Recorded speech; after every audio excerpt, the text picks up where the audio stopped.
Hello বন্ধুরা, ফুডিদ মৌপাতে সকলকে স্বাগত জানাই। আর নতুন একটা ভিডিও নিয়ে আজকে চলে এসেছি। আর আজকের বড় মেয়ে তো কালকের বাড়িতে ফিরেছে, আর তার জন্য কী কী রান্নাবান্না করলাম না করলাম সেগুলোই তোমাদের সাথে শেয়ার করবো আজকে। তাহলে সঙ্গে থাকো আর ভিডিওটা দেখতে থাকো।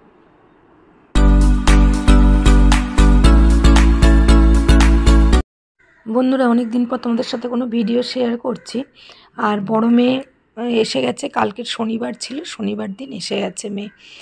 আর আজ রবিবার কী কী রান্নাবান্না করছি ওর জন্য সেটাই তোমাদের সাথে শেয়ার করছি।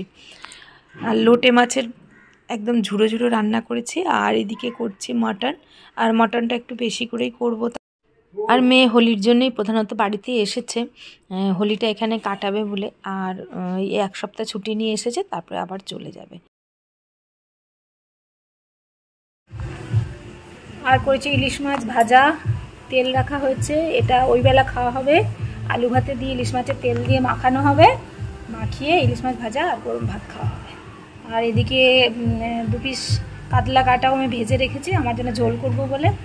আর এদিকে ইলিশ মাছের মাথাগুলো ভেজে রেখেছি কালকে।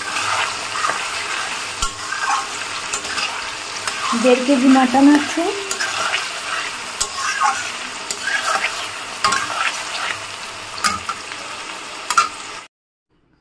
আর মাটনের রেসিপি আমি আগেও তোমাদের সাথে অনেকবার শেয়ার করেছি, কী করে আমি মাটনটা রান্না করি। আর বড় মেয়ে মাটন খেতে খুবই ভালোবাসে, ওখানে তো হোস্টেলে হয় না, আর আমাদের বাড়িতে ও আসলে এই মাটনটা আমরা রান্না করি। তাই জন্য ভালো করে একটু মশলা দিয়ে কষিয়ে করছি। আর এইদিকে আমার লোটে মাছের ঝুড়েটাও তৈরি হয়ে গেছে।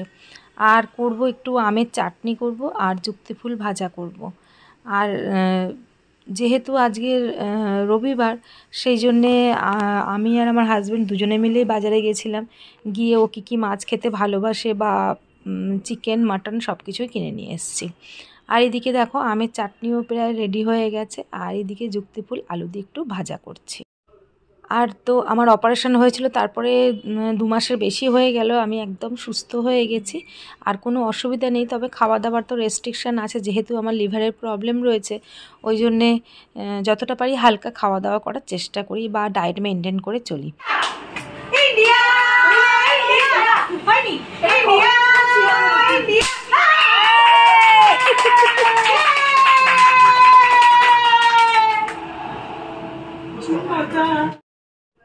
আর এটা দেখাচ্ছি তার পরের দিনকে, মেয়ে বাইরে একটু বন্ধুদের সাথে দেখা করতে গেছিলো, সেটাই ও মেকআপ নিচ্ছে, সেজেগুজে রেডি হচ্ছে, সেটাই তোমাদের সাথে শেয়ার করলাম।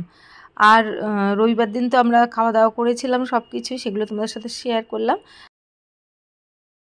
আর বিরিয়ানি তৈরি হবে, তার জন্যে ভাত রেডি হয়ে গেছে, এদিকে ডিম সেদ্ধ, এদিকে চিকেনও রেডি আছে, মশলা সব কিছু রেডি আছে। এবারে বিরিয়ানি দমে বসানো হবে। আর বন্ধুরা, এই ভিডিওটা তার 2 দিন পরের ভিডিও, যেদিন আমি বিরিয়ানি তৈরি করেছিলাম। আর মেয়েরা তো খেয়েছে, আর সঙ্গে যাদের সাথে আমরা মিশি পাড়াতে, তাদের 2-1জনকে বলেছিলাম খাওয়ার জন্যে, তারাও খাওয়া দাওয়া করেছিল। বাচ্চারাই সব খেয়েছে। আর ওরা বিরিয়ানি খেতে চায়, যেহেতু ভালোবাসে। আর আমিও রান্নাবান্না করতে খুব ভালোবাসি, রান্না করাটা আমার প্যাশান। আর সেই থেকে এই ফুড উইথ মৌপাত চ্যানেলটা খোলা। আর বাড়ির লোকেদের খাওয়াবো বা অন্যদেরও খাওয়াবো, এটাই ভালো লাগে আমার। আর রান্না করতেও আমি ভীষণ ভালোবাসি, তাই আমি এই চ্যানেলটা খুলেছি।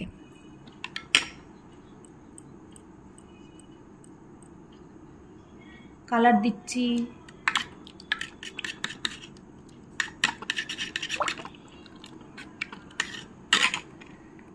লবণ দেবো,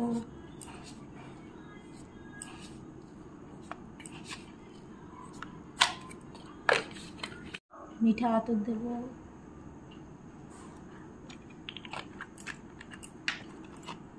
কেওড়া জল দেবো, আর গোলাপ জল দেবো।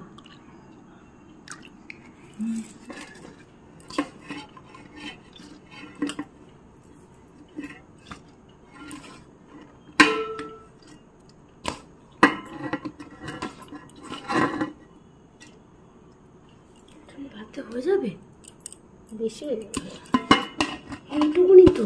এই যে এটা হলো, বন্ধ করে দেবো। আর যে বিরিয়ানি মশলা দিয়ে সব কিছু দিয়ে যে জলটা তৈরি করেছিলাম সেটা দিয়ে দেবো। দুধ দিচ্ছি না, তার বদলে জলই দিচ্ছে।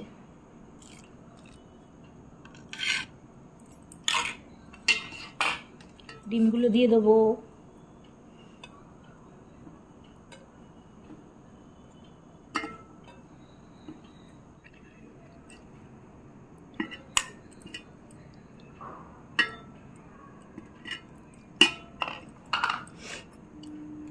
আর এই ঘিটা যে গলি রেখেছিলাম, ঘিও দিয়ে দেবো সঙ্গে সঙ্গে।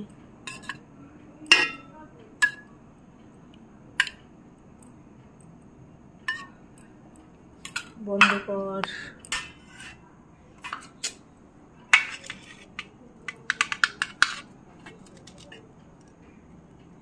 লাইটটা জ্বালিয়ে রাখ না, দেখতে ওই লাইটও তাও দেখতে পাচ্ছি না, এত কম লাইট।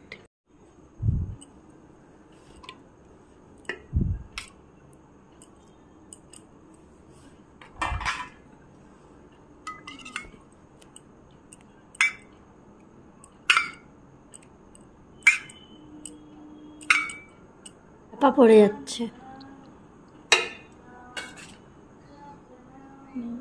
এবারে ভাতের লেয়ার দিয়ে সব চাপা দিয়ে দেওয়া হচ্ছে, মাংস, আলু, ডিম সবকিছু।